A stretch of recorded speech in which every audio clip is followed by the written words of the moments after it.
Hey everybody, it is late at night and I am Norman. There was a time when the only style of watch that I was really interested in was tank style dress watches. This was about the time that I bought the Longines Dolce Vita. However, since then there have been all kinds of round watches that I absolutely love.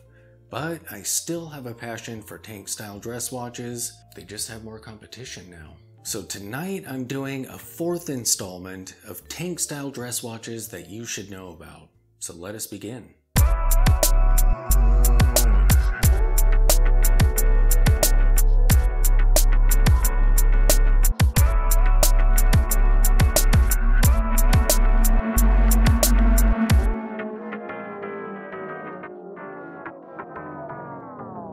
The first watch on my list is by a brand called Bruno Mayi. In 1936, in their parents' small basement, Bruno Mayi and his siblings began creating women's shoes. Their grandfather actually taught them shoemaking, and they were inspired and hit the ground running.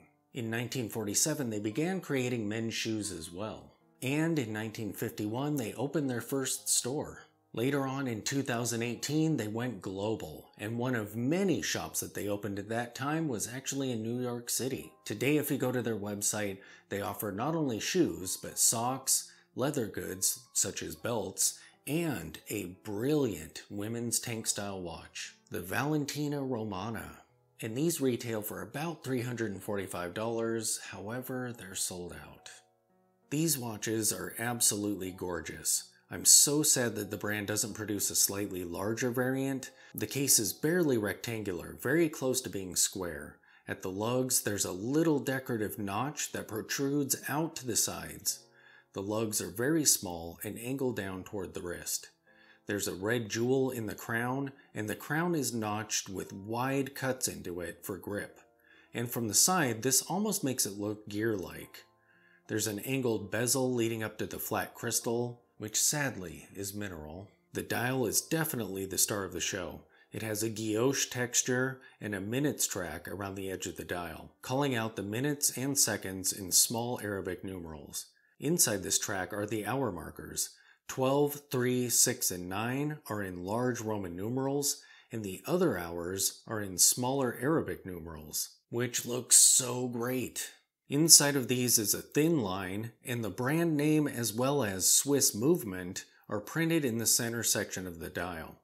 The hands are phenomenal as well. They're hollow Dauphine hands which just look amazing. This really is a stunning looking watch, at least in photographs. I imagine in person it's even more impressive. As for the specifications on this watch, the case size is 27 by 37 millimeters. The case height is 8 millimeters. The case material is 316L stainless steel. The lug width is 18 millimeters. The crystal is mineral. The movement inside it is a Ronda 762, and its water resistance is 30 meters. Be sure to check out the description below because I've added a link to this watch so you can pull it up and drool over it for a while, whenever you want to. The next piece on my list is from Lip Watches. This French watch brand was actually started as a watchmaking workshop in 1867. Its founder, Emmanuel Lippmann, actually grew up in a watchmaking household. His father sold parts to watchmakers. The company was also a family affair. His wife Caroline served in an administrative role in the company, and Lip was actually the first watch brand to produce luminescent watches. Thanks to Emmanuel's son Ernest, he reached out to Pierre and Marie Curie and tasked them with hunting down a material that could be used to read watch faces in the dark. Their discovery was radium. Tragically, the dangers of radium weren't really understood at first. Lip makes some really great looking watches. There are tons of classy, dressy looking pieces in their catalog. I've even found some pieces with vintage proportions to them. I may have to dig a bit deeper into their catalog. And they also make brilliant tank style watches in their Churchill line. These are available in 3 different sizes, and the names of these watches actually denote the case width of the watches. So there's a T18, a T24, and a T26. Tonight we'll be looking at the T24. These watches have a very rectangular case shape, with a shallow crown so it barely interrupts the aesthetic. And being quartz, it won't be used for winding, so it shouldn't be an issue gripping it. There's an angled bezel leading up to the crystal, which is slightly curved. The dial has a railroad-style minutes track around the edge of the dial. Inside that is a textured section containing hour markers in very reverso-esque Arabic numerals. The 12, 3, 6, and 9 are done in a bolder font than the others.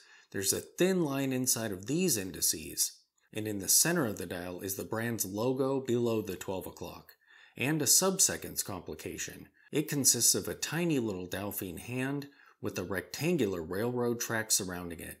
The hour and minutes hands are done in a dark color, and they are Dauphine in shape as well. These watches look absolutely amazing, and they're pretty affordable. Why don't I already own one? As for the specifications on these watches, the case size is 24 by 42 millimeters, the case material is 316L stainless steel, the lug width is 20 millimeters, the crystal is mineral. The movement inside it is a Miyota 1L40, and the water resistance is 30 meters. The next watch on my list is by a brand called Michel Herbelin. Herbelin. Yes, this is another French brand. The company was founded in 1947. Growing up in the Jura Mountains, Michel Herbelin dreamed of becoming a watchmaker, much to the dismay of his parents. He opened a workshop in the top floor of his parents' house when he was just 26 years old. In the 1980s, his sons joined in helping to lead the company, and they embraced the emerging technology of quartz. Later on, his grandchildren would also join in helping to continue the brand's legacy. This brand offers a wide variety of watch styles, from Thule dive watches to classy dress watches to amazing-looking tank-style watches. Tonight we're looking at their Art Deco line, which sells for about $360 to $370. The Art Deco line has pieces reminiscent of the Reverso, as well as tonneau-shaped pieces that remind me of the Hamilton Bolton. Tonight we'll discuss both. The Reverso-ish piece is a gorgeous watch. It has Art Deco-style horizontal lines at the top and bottom of the case, extremely small lugs, and a great jewel-capped crown. It features straight lines from the case shape to the dial elements. Around the edge of the dial are nice rounded Arabic numerals for the hours. Inside these indices is a railroad-style minutes track, and inside that is just the brand name below the 12 o'clock. These are quartz pieces, and they're two-handers. Brilliant. I feel like all quartz watches that are dressy should be two-handers. The hands are dark and are extremely thin, leaf-shaped hands.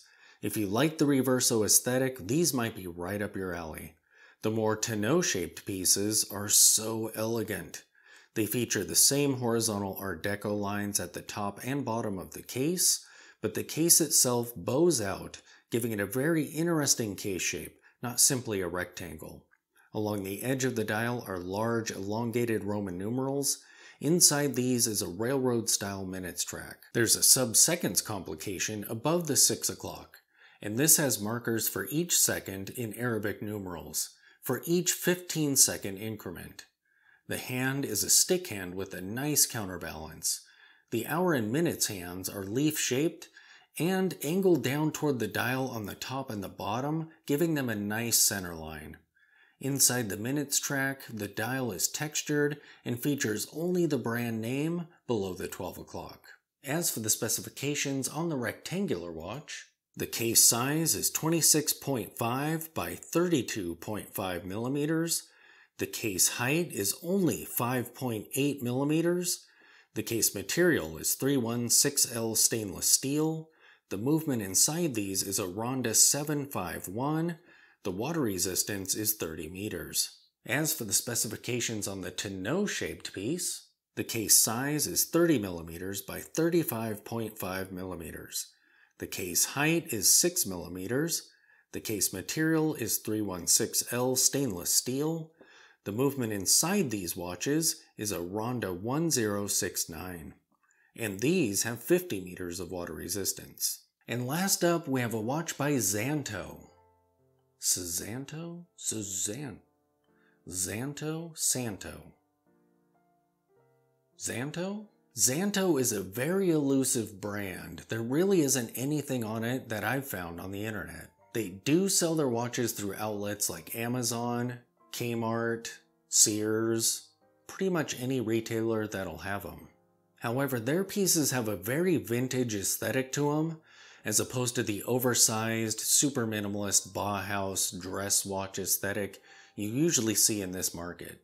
Tonight we're looking at the Xanto Unisex SZ4203.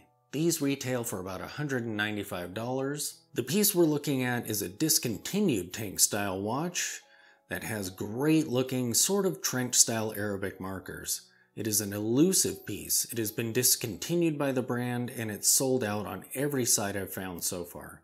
It appears they were available for around $200. Even eBay doesn't have any currently active listings for them. It appears they were available around 2014. They feature an aged gold tone case that is an elongated rectangle in shape. There's a railroad style minutes track around the edge of the dial. The hours are called out in large trench watch style Arabic numerals.